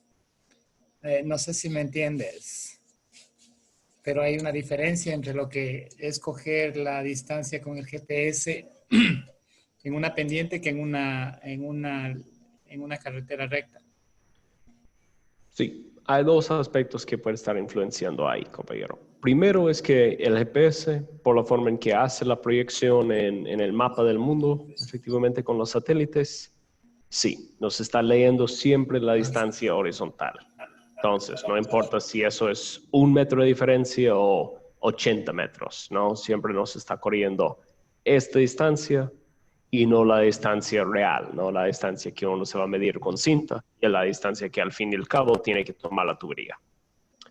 Otro aspecto puede ser que en lugares con pendientes muy fuertes, zonas montañosas, puede estar bloqueado el señal del GPS. Entonces, cuando se ve que está bailando mucho el punto que estamos tomando, puede ser que eso es, que de hecho no estamos recibiendo señal constante de suficientes satélites para tomar un punto confiable. Entonces, eso es un aspecto de ver cuándo se puede tomar con GPS y cuándo, de hecho, aunque toma más tiempo, hay que tomar lecturas con cinta. En las cotas, ¿nos podrías explicar acá, por favor, en los puntos de... porque entendemos que después de hacer todo este trabajo tenemos que poner las cotas en los puntos de derivación y todo eso, ¿verdad? Sí, en este ejemplo de Campo Cocho, en lo de San Antonio. En este ejemplo, sí. Ok. Entonces, ¿no? Vamos a imaginar que tomamos como referencia lo que no está aquí, ¿no? Y eso sí es un error mío que puede ir subiendo, pero vamos a tomar como referencia, como 0, la planicie K, ¿no? Eso es el punto más bajo de nuestro sistema. Entonces, vamos a esos datos aquí, ¿no? Esto no hemos medido, eso es arbitraria. Eso también es un poco arbitraria, no, es de memoria, tenemos el dato, pero es en los ejemplos anteriores, ¿no? Está en la presentación del día, creo que del día miércoles de la semana pasada, tal vez del viernes, habría que ver. Y este punto todavía es arbitraria, ¿no? Hasta aquí, hasta los 5 metros es arbitraria. Lo que sí, sabemos que el tanque está a 23 metros arriba de este punto, entonces 27 metros de cota y 1 metro del nivel del agua, ¿no? Para no estar engañándonos con, de hecho, más altura del agua de lo que puede estar disponible. Entonces, desde aquí, ¿no? Desde los 5, que, pues repito, es por el momento arbitraria, vamos viendo las demás cotas, ¿no? Aquí de 17 a la primera entrada, estamos subiendo 3 metros, ¿no? El ángulo 1, estamos de subida, subimos 3 metros, 3.14. Se puede poner hasta un decimal aquí, pero igual el EPANET muchas veces es más fácil solo leerlo con números enteros, ¿no? Máximo un medio metro, pero al fin y al cabo la diferencia de 10 centímetros de presión o no va a generar demasiada diferencia en el comportar o en el rendimiento de nuestro sistema. Entonces, hasta aquí hemos subido 3 metros. Aquí no tenemos una lectura, ¿no? Eso es parte del error aquí, ¿no? No tenemos datos y por ende tenemos que asumir, ¿no? Entonces, vamos a asumir que es plano. Por ende, la cota es igual que aquí en la entrada. De la entrada hasta el próximo punto, hasta 29, estamos subiendo otra vez, 2.88, 3 metros. Entonces, desde aquí, donde ya estamos a 8 metros, subimos 3 metros más la cota, a 11. ¿No? Y así sucesivamente. El siguiente, estamos juntando 2 puntos, ¿no? Aquí sí es algo tal vez ilegible en el mapa, pero este próximo no es 11.30, sino 11.31, que está marcado aquí. Entonces, juntamos la lectura de 29 a 30 y de 30 a 31. 1 metro más la planicie. De 11 saltamos a 12. Y de ahí a la entrada, 3 metros más. De 12 saltamos a 15. Y si queremos poner la prueba aquí para nuestra casa crítica, ¿no? El ejemplo aquí, vamos a poner esta casa aquí a 15 más 7, 22 metros. Y su demanda base de 0.05, lo que sea. No recuerdo qué fue el consumo que tuvimos para cada casa, es 0.105, muy bien. 0.1. Conectémosle con un poco de tubería y veamos qué tanto se sube ahí, ¿no? 20 metros de 1 pulgada. No da. Y son 20 metros de 2 pulgadas. Tampoco. Entonces, Con este diseño, simplemente no puede llegar el agua, ¿no? Hasta esta casa. No. Entonces ahí tendríamos que decir a la persona, no, mira, el agua no le llega a la casa. Podemos llegarle a media cuesta, pero al fin y al cabo va a tener usted que poner una bomba, alguna otra solución para que el agua le sube. ¿Eso le contesta ahí la consulta en cuanto a cómo poner las cotas? Sí, de acuerdo, gracias. Chévere. Excelente. Y de ahí, sí, no tengo más que hacer. Tuvimos un compañero consultando otra vez por una revisión de cómo calculamos el caudal para cada punto. Básicamente, para dibujar, como ustedes se notaron en EPANET, el caudal dibujamos según la demanda en cada punto, en cada nodo, ¿no? Los tubos no solo reaccionan al caudal que fijamos en los puntos. Entonces, tenemos que fijar la demanda que tiene cada casa. Lo más típico para hacer eso en sistemas municipales es ver la demanda diaria, es decir, veamos qué es el consumo que tiene cada persona, ¿no? En esta comunidad de Campo Cocha, imaginamos, tiene ahora una población de 130 y esta herramienta está en la carpeta compartida para quienes todavía no lo han usado. Creciendo a 3% al año, al fin de 20 años vamos a tener 235 personas. ¿Sí? Y si están consumiendo 100 litros por persona por día, van a estar aquí con 200, bueno, casi 23.500 litros por día del consumo de la comunidad. Lo más típico para sistemas grandes es solo decir, no, estos 23.500 litros por día, ¿cuántos litros por segundo es? ¿No? Si eso se consumía igualito cada segundo del día, nos da el caudal base. Y este caudal base, en el cálculo más básico, multiplicamos eso por, a ver, sería 375. ¿No? Esto es cómo se funciona para sistemas ya más grandes, municipales. Nos da este caudal para el sistema y diseñamos el sistema de los tuberías madres para llevar eso, un poco más de 1 litro por segundo. Pero este funcional no sirve para sistemas pequeños, ¿no? Porque al fin y al cabo, en las líneas menores, ¿no? Si tenemos 2 casas, diseñamos para su caudal así diaria, ¿no? Están consumiendo solo 5 personas por casa, 1.000 litros en el día. Entonces, 1.000 litros en el día dividido por 86.400, esta cantidad de litros por segundo, es multiplicado por 3.75, nos da eso, 0.04 litros por segundo. Pero de hecho, cuando abrimos una llave, queremos que llegue mínimo 0.1 litro por segundo. Es decir, 2 veces y medio más. Y si ambas casas abren, 0.2, ¿no? 5 veces más agua. Entonces, para responder a eso, ¿no? Que en sistemas pequeños, tener un uso simultáneo de llaves tiene mucho más impacto en la tubería, ¿no? Tiene mucho más impacto en la cantidad de agua que necesitamos en cualquier momento.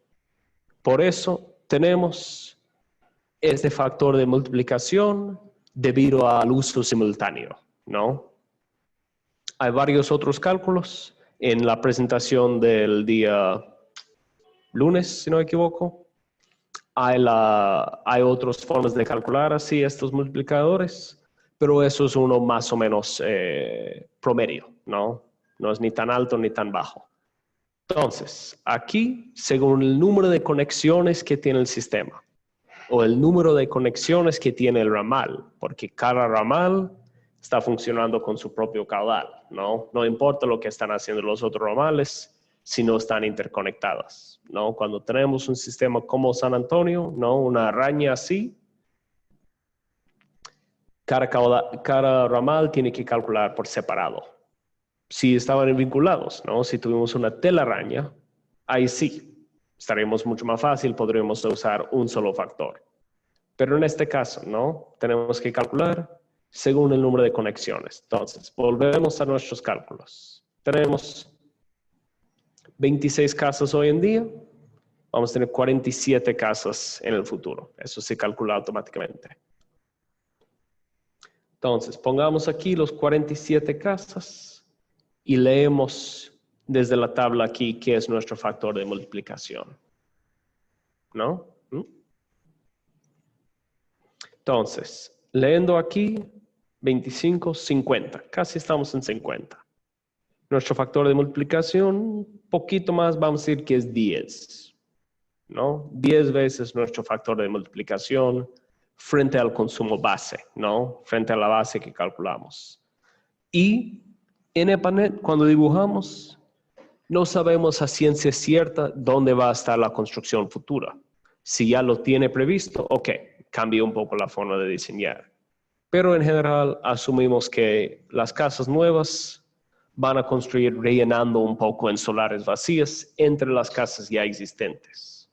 Y por ende, cada casa que dibujamos hoy está representando la casa y media, las dos casas, según el crecimiento, que va a haber en el futuro. Y por ende tiene que representar la idea de que, ahí tenemos, ¿por qué 10? Eso, dice Gustavo, el factor de multiplicación. Es de esta tabla que está aquí a la derecha, ¿no? Es decir, sí están viendo ahí en el Excel, ¿no? Que está igual aquí. Aquí abajo tenemos el número de conexiones, ¿no? El número de conexiones al final de la vida útil. Entonces, de datos, ¿no? Se va a cargar aquí el número. La herramienta lo carga automáticamente de la primera hoja, ¿no? Eso se copia automáticamente. Perdón. Y tenemos que leer la tabla dónde está la línea roja. Entonces, aquí hay 0 a 100. Cada línea entonces representa 25. 0 casas, 25 casas, 50 conexiones, 50 casas, ¿no? Entonces, de este número de conexiones, cuando son 50, nuestro factor es 10. Si fueron 150, 100, 125, 150, leemos dónde está la línea roja. 6, ¿no? Entonces, así hay que leer dónde caemos en esta tabla, ¿no? Para el factor de multiplicación. Esta tabla es crítico ahí para ver lo del gráfico. Y aquí abajo, ¿no? Vamos a ver que de hecho, eso depende solo del consumo que tenemos en cada casa, ¿no? El consumo total de la comunidad no es importante. Aquí sabemos, cada persona está asumido para consumir 100 litros por persona por día. Eso todo se carga automáticamente en la versión que está en línea, ¿no? Yo he estado jugando con esto constantemente en los talleres, por eso hay que cambiarlo a mano. Pero con ustedes, cuando se carga aquí en la pestaña de datos comunitarios, automáticamente se va a aparecer acá. Imaginamos, aquí estamos a 3% creciendo. ¿Y cuántas personas hay por casa? 130 entre 26 casas. Eso no funcionó. Equal 5 personas por casa, ¿eh? Entonces, vamos aquí. 5 personas por casa. Entonces, aquí con estos datos, ¿no? ¿Cuánto consume cada persona? ¿Cuántas personas hay en cada casa? ¿Cuánto está creciendo la comunidad? ¿No? Hoy en día, imaginamos, 5 personas en la casa y a 100 litros, 500 litros al día. Pero pensamos que como dentro de la misma casa se crece, tenemos que dibujar cada casa representando 900 litros por día, ¿no? Pensando en el caso en 20 años. Entonces, así el cálculo automático nos devuelve 0.105, es lo que debe ser nuestro factor para cada casa. Y luego cuando estamos en EPANET, es la idea de que no vamos a agrupar las casas. Cuando estamos dibujando en EPANET, no vamos a dibujar cada casa individual porque se vuelve pesado, ¿no? Se vuelve un proceso bastante lento y innecesario. Entonces, veamos el ejemplo que tuvimos aquí. 5 casas acá, vamos a agrupar los 5 casas en un solo punto. Entonces, aquí vamos a agrupar 0.105, que es la demanda para cada casa, en 5 casas. Entonces, 5 multiplicado por 0.105, 0.525. Entonces, ahí hemos agrupado el caudal en litros por segundo que están demandando estas 5 casas, ¿no? Pensando en el futuro, no va a haber 5 casas aquí, va a haber 9 después de 20 años. Y aún los 9, de hecho, van a permitir un buen caudal. Entonces, eso es como vamos generando. Y de hecho, para este sistema, debemos de haber calculado un caudal aquí para esta rama, otro caudal para esa, ¿no? Eso de hecho hubiera sido una solución tal vez más adecuada. Pero siempre, ¿no? Hay que determinar un punto donde tiene sentido siempre volver a calcular caudales y un punto donde ya es innecesario, ¿no? Porque se puede decir, no, aquí es otro caudal, es una casa que está aquí al final, este debe ser su propio cálculo. No hay una línea donde ya no tiene tanto sentido siempre volver a hacer los cálculos y eso es parte del arte ahí.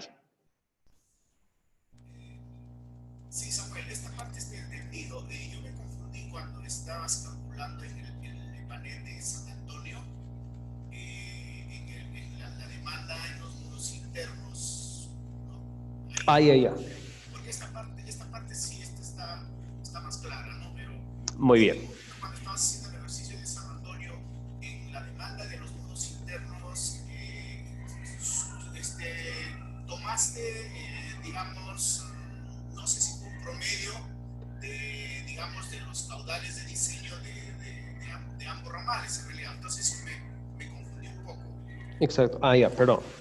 Entonces, no, eso es efectivamente la idea que imaginamos, ¿no? Este ramal oficialmente arranca aquí, ¿no? Que va todas esas casas por acá, todas esas casas por acá. Entonces, imaginamos que por más que acercamos al final de la línea, más crítico se vuelve el caso, ¿no? Más mayor debe ser o más debe acercar el caudal de diseño al caudal real que queremos en la casa, ¿no? Es decir, al 0.2 litros por segundo que de hecho queremos asegurar que llega a la casa. Cuando hay más de un punto de consumo en la casa. En una zona desértica, de pronto 0.1 litro por segundo es suficiente. No van a tener múltiples llaves en la casa de pronto.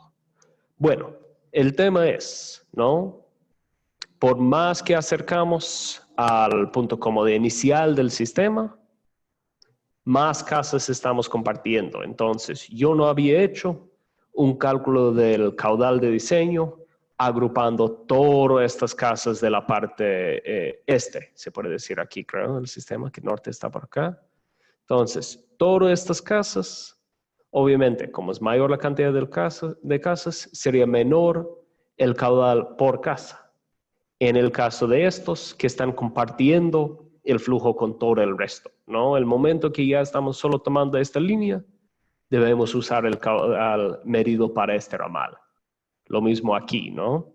Pero para estas casas que de hecho, ¿no? Cualquier agua que quiere llegar al final de estos ramales tiene que pasar por estas casas. Estos aquí deben de estar usando un caudal más bajo, ¿no? Porque cada uno tiene menos impacto, ¿no? Las casas que más impacto, más críticos son aquí y por ende su consumo por casa debemos diseñar más alto para asegurar que en el peor caso sí les va a llegar. Entonces sí, yo había asumido datos, de hecho un poco más bajo que lo que hubo en este ramal mayor, entre este ramal mayor y lo que sería para todo el sistema junto. Entonces, eso fue la idea, ¿no? Y hubiéramos con un poco más de tiempo vuelto al Excel y hecho el cálculo de, ok, ¿qué es el caudal de diseño para estos, qué sé yo, 95 casas en vez de los 70 nomás que hay en este ramal? Y eso hubiéramos aplicado para estas casitas aquí que sí, comparten la principal que luego se derive en ambos ramales. Lo mismo, ¿no? Estos 3, 4 casas que están aquí cerca de los tanques, de hecho deben tener el más bajo. Eso sí pueden usar el factor, como si estuviéramos calculando todo el sistema en un conjunto, por el hecho de que absolutamente todo el agua del sistema pasa por ellos. El impacto de estas casas es más limitado frente a lo que serían los casos más críticos, ¿no? Casi no hay pérdidas aquí. Estos nunca van a ser problemáticos. Ahí sí, logro responder un poco más a la duda ahí. Sí, sí, Samuel, claro, ahora es un poco más entendible. En todo caso, en lo que debemos preocuparnos más, de acuerdo a lo que manifiestas, es justamente asegurar la cantidad de agua, digamos, para los ramales extremos, digamos, para los extremos. Entonces, Exacto. eso en realidad sería la razón por lo cual, digamos, como tú dices, las casas que están un poco más cercanas en este caso a los tanques, pues hay que darles menos agua en realidad para el cálculo. Entonces ahora sí ya lo entendí, porque eso lo pasaste un poquito rápido y me confundí un poco, porque digamos asumes digamos un cálculo unitario, sí, en realidad en el cálculo del Excel sería un poco más, pero bueno, con la explicación que das, bueno, ya se entiende un poco mejor. Gracias. Con todo gusto y no, yo creo que la experiencia tanto de explicar eso y de ver así en el Excel está mostrando que de pronto valdría incluir varias cajas para el usuario ahí, para que el Excel mismo tiene espacio para calcular el caudal en algunos ramales. Eso podría ser bueno, no sé. ¿Usted opina que eso sería una modificación útil? ¿Eso ayudaría como a sugerir cuáles caudales usaría en el EPANET? Ok, chévere. No, eso, como digo, es un primer borrador de la herramienta así en Excel y es algo que queremos que ustedes no intenten romperlo, intenten causarle daño y así vamos aprendiendo que hay que ir mejorando.